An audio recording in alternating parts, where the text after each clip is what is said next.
Welcome to our channel scholar portal.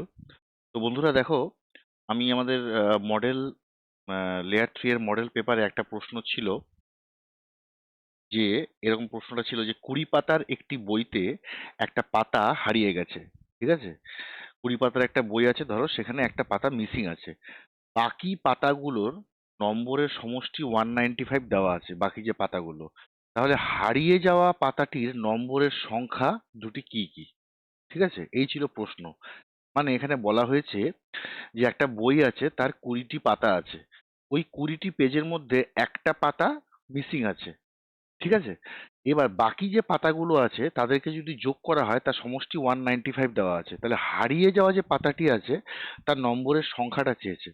দেখো, ধরো আমার কাছে, ধরো এই একটা বই আছে। ঠিক আছে, এই বইটাতে ধরো আমার, ধরো 20 পাতা। ঠিক আছে, এটা 20 দেখতে পাচ্ছ, 20। তো 20 পাতার একটা বই আছে। এবার ধরো এই বইতে মাঝখানে কোনো একটা পাতা ধরো মিসিং আছে। ফর এক্সাম্পল, আমার এই পাতাটা আমার মিসিং আছে। এই যে পাতার নাম্বার দেখতে পাচ্ছ, পাতার নাম্বার কত? 9, 10। আচ্ছা, একটা পাতা যদি মিসিং হয়, এই পাতাটা যদি আমার মিসিং হয়, তার মানেটা কি?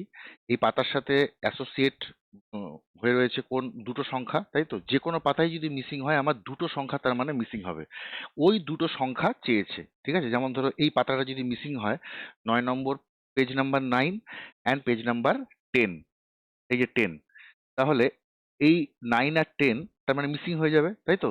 তো প্রশ্নে চেয়েছে এই যে পাতাটা আছে, এই মিসিং পাতাটার পেজ নম্বরটা কত সেটা চেয়েছে। ওকে, বুঝলে তোমরা? এবার অঙ্কটা চলো করা যাক। তো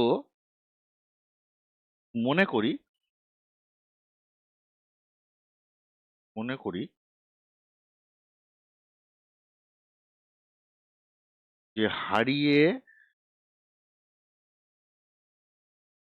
যাওয়া হারিয়ে যাওয়া পাতার নম্বর, নম্বরগুলো কত? ধরলাম এক্স ও এক্স প্লাস ওয়ান। কেন এক্স আর এক্স প্লাস ওয়ান? কারণ যেটা তোমাদের বইতেও দেখালাম, যে আমার যে পাতাটা হারিয়ে যাবে, ওই পাতার তো যে নম্বরগুলো থাকবে সেগুলো তো পর পর থাকবে, তাই না? সেই জন্য একটা ধরলাম এক্স আর একটা হচ্ছে এক্স প্লাস ওয়ান। ঠিক আছে, এবার দেখো, বলেছে এই দুটো পাতাকে যদি আমরা বাদ দেই। ঠিক আছে, এই দুটো মানে এই দুটো পাতা, সরি, এই দুটো মানে এই যে পেজটা, মানে এই পাতার সংখ্যাগুলো, এটা যদি আমরা বাদ দিই, মানে এই পেজটা যদি আমি বাদ দিই, বাকি যে পেজগুলো রয়েছে তার সমষ্টিগত 195, তাই না? তার মানে আমরা কি বলতে পারি?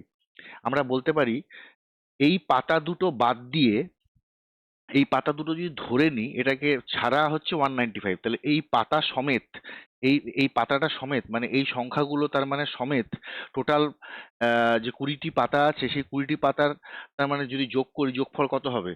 X plus x plus one plus 195, এটাই হবে তো,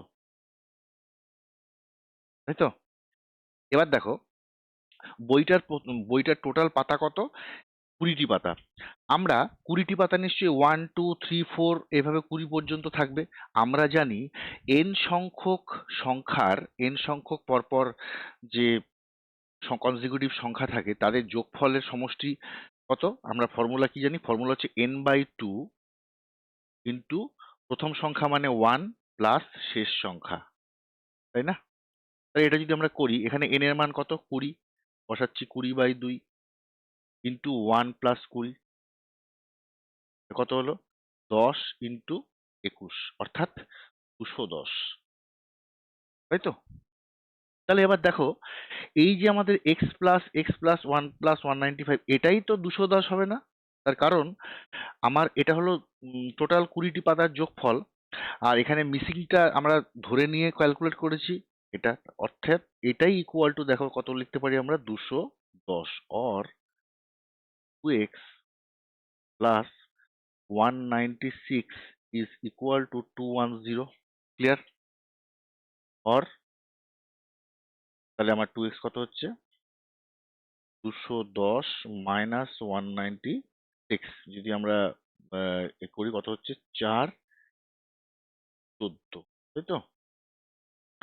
or x is equal to কত আমার 7 হবে। তাহলে x যদি 7 হয় তাহলে x প্লাস 1 কত? নিশ্চয়ই 7 প্লাস 1 অর্থাৎ 8। তার মানে হারিয়ে যাওয়া যে পাতাটা ছিল সেই পাতার সংখ্যাগুলো অবশ্যই 7 ছিল এবং 8 ছিল। কি করে বুঝবে? টোটাল হচ্ছে 195, তো তোমরা যদি 195 এর সাথে যদি 7 প্লাস 8 যোগ করো, কত হচ্ছে? দেখো কত হচ্ছে আমাদের? 8 7 15, 15 আর 5 20, 20 শূন্য 1, মানে 210ই হচ্ছে, which is exactly equal to the same. Okay, তার মানে এই ছিল আমাদের অঙ্কটা। আশা করি অঙ্কটা তোমাদেরকে খুব ভালো মতো বোঝাতে পেরেছি। তো এই ব্যাপারে যদি কারো কোনো ডাউট থাকে তাহলে অবশ্যই কমেন্ট বক্সে জানাবে। এই ধরনের প্রশ্ন কিন্তু পরীক্ষায় আসতেই পারে। সেম প্রশ্ন না হলে তোমাদের কনসেপ্টগুলো আমি বোঝানোর চেষ্টা করি যে কোশ্চেন কিন্তু দেখো, ভিএসও এমন একটা পরীক্ষা যেখানে কিন্তু প্রশ্ন কমন আসে না। কমনের কিন্তু আশা কখনো করবে না। তোমাদের সায়েন্স আর ম্যাথামেটিক্স এত পরিমাণ প্র্যাকটিস করা দরকার যে কনসেপ্টগুলো একদম ক্লিয়ার থাকবে, যাতে তোমরা যে কোনো প্রশ্নই আসুক না কেন তোমরা ট্যাকেল করতে পারো, হ্যান্ডেল করতে পারো, সেটাই তোমাদেরকে বলা হয়। ঠিক আছে? এবং তারপরে যত রকমের প্র্যাকটিস হয়, আমরা স্কলার পোর্টালের পক্ষ থেকে লেয়ার 1 থেকে শুরু করে প্রত্যেকটা পরীক্ষায় কিন্তু প্রচুর প্র্যাকটিস আমরা করেছি, প্রচুর মক টেস্টও নিয়েছি। লেয়ার 3 তো অবশ্যই নেব। ঠিক আছে? তো তোমরা ভালোভাবে প্রিপারেশন করতে থাকো। চলো, আজকের ভিডিওটা এই পর্যন্তই ছিল। আবার পরবর্তী কোনো ভিডিওতে দেখা হবে। যদি চ্যানেলে নতুন হয়ে থাকো অবশ্যই সাবস্ক্রাইব করে নেবে এবং তোমরা যেভাবে সাপোর্ট করে আসছো সেইভাবেই করতে থেকো। Thank you very much. আর পড়াশোনা খুব ভালোভাবে করো। আবার নেক্সট কোনো ভিডিওতে দেখা হবে। Thank you very much.